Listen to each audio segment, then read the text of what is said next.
Hello, Assalamu alaikum. I am Dr. Asmatullah.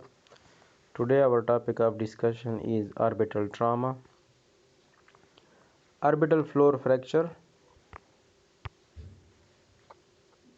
Introduction. A blowout fracture of orbital floor is typically caused by a sudden increase in the orbital pressure from an impacting object that is greater in diameter than the orbital aperture, about 5 cm,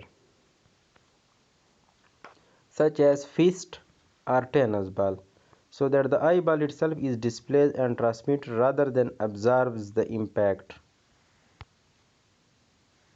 Since the bones of the lateral wall and the roof are usually able to withstand such trauma, the fracture most frequently involves the floor of the orbit along the thin bone covering the infraorbital canal. Occasionally, the medial orbital wall may also be fractured. Fractures of the orbital rim and adjacent facial bones require appropriately tailored management.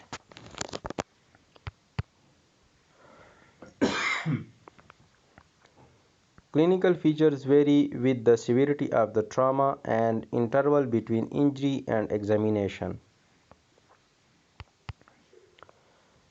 Care should be taken to ensure that a full evaluation for head and systemic injury has been performed and any necessary interspecialty referrals initiated. Okay. Now, how to diagnose?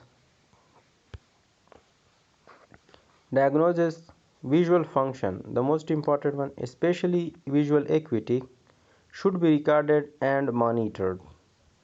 Periocular signs include variable ecchymosis, edema, and occasionally subcutaneous emphysema. A crackling sensation on palpation due to air in the subcutaneous tissue, especially from the ethmoidal air cells. Infraorbital nerve anesthesia, involving the lower lid, cheek, side of the nose, upper lip, upper teeth, and gums, is common as the fracture frequently involves the infraorbital canal, in which infraorbital nerve is present. Diplopia may be caused by one of the following mechanisms. Number 1, hemorrhage and edema in the orbit may cause tightening of the septa connecting the inferior rectus and inferior oblique muscles to the periorbita, thus restricting movement of the globe. Ocular motility usually improves as the hemorrhage and edema resolve. Number 2 is the mechanical entrapment within the fracture of the inferior rectus or inferior oblique muscle or adjacent connective tissues. Okay.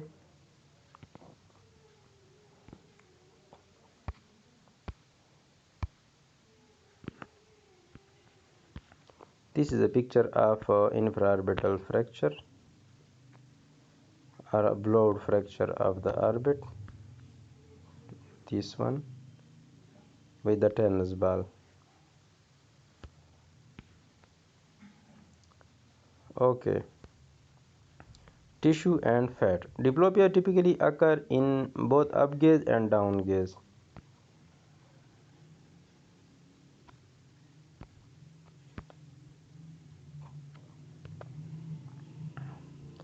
Force duction and the differential intraocular pressure test increase IOP as a restricted muscle presses on the globe are positive.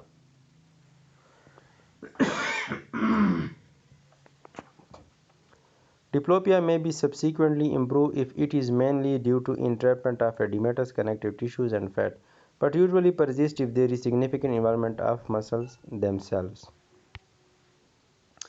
Direct injury to the extraocular muscle associated with the negative force duction test. The muscle fibers usually regenerate and normal function often return within about 2 months. Okay.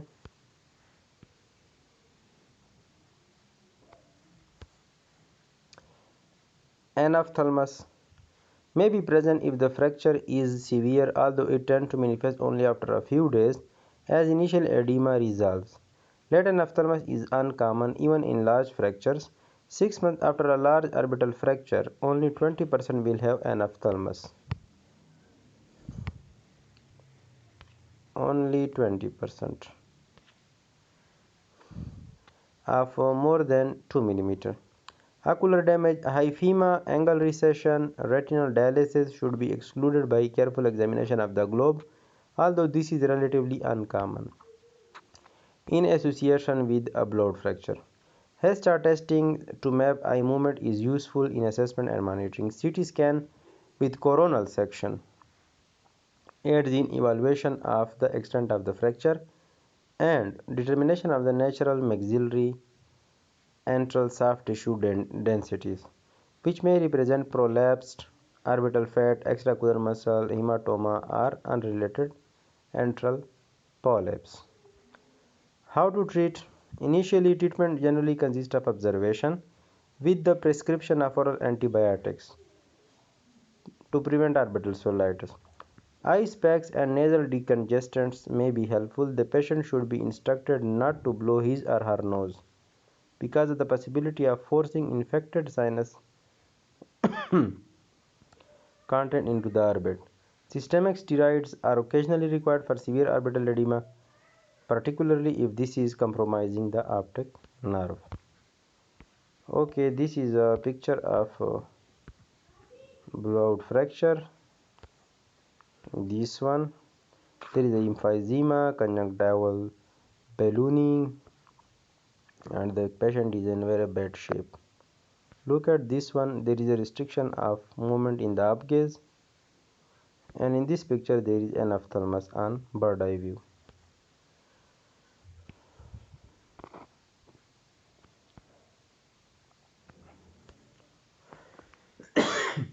After initial management, how to treat subsequently the patient. Subsequent treatment is aimed at the prevention of permanent vertical diplopia and are cosmetically unacceptable and ophthalmos.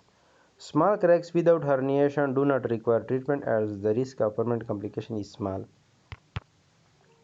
Fracture involving up to one half of the orbital floor with little or no herniation, no significant anastomosis, and improving diplopia also do not require treatment. Okay. Fracture involving more than one half of the orbital floor may develop anastomosis if left untreated. Fractures with entrapment of the orbital content, anastomosis of greater than 2 mm, and are persistent or significant diplopia in primary position should be repaired within 2 weeks. The important thing is in primary position, not in reading position. However, it has recently been reported that in patients with an ophthalmos of less than 2 mm, there is no difference in outcome between those undergoing surgery at 2 weeks and those undergoing surgery after 6 months. In patients with diplopia and tissue incarceration but without muscle entrapment, improvement often occur without the greater elasticity upon in young patients.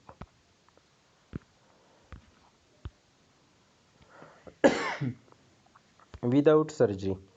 If diplopia persists, delayed surgery is still likely to achieve resolution of diplopia except in extreme upgaze.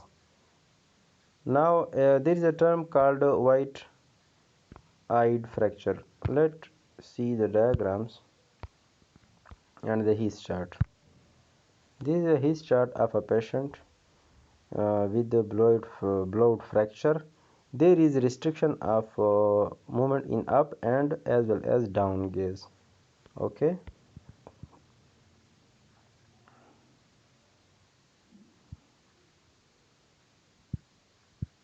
And this is the right eye fracture, and there is a increase in the movement of the fellow eye in the up and down gaze due to the yoke muscles. This is a picture of blood fracture in a coronal section of a CT scan. This is very important. It usually come in FCPS part 2 ASCII as well as IMM exam. Now, what is white-eyed fracture?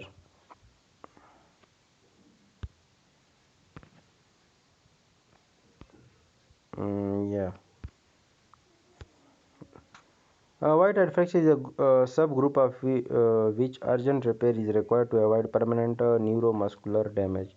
The scenario is generally seen in patients less than 18 years of age, typically with little visible external soft tissue injury, and usually affects the orbital floor. It involves the acute incarceration of herniated tissue in a trap door effect and occur because of the greater elasticity of bones in younger people. Patients may experience acute nausea, vomiting, headache, and persistent activation of the oculocardiac reflex can occur. CT features may be subtle. Surgical repair is performed by a transconjunctival or subciliary incision or by the maxillary in sinus, with elevation of the periosteum from the orbital floor, freeing of the trap orbital content, and repair of the bone defect with the synthetic implant, which is made up of steel usually.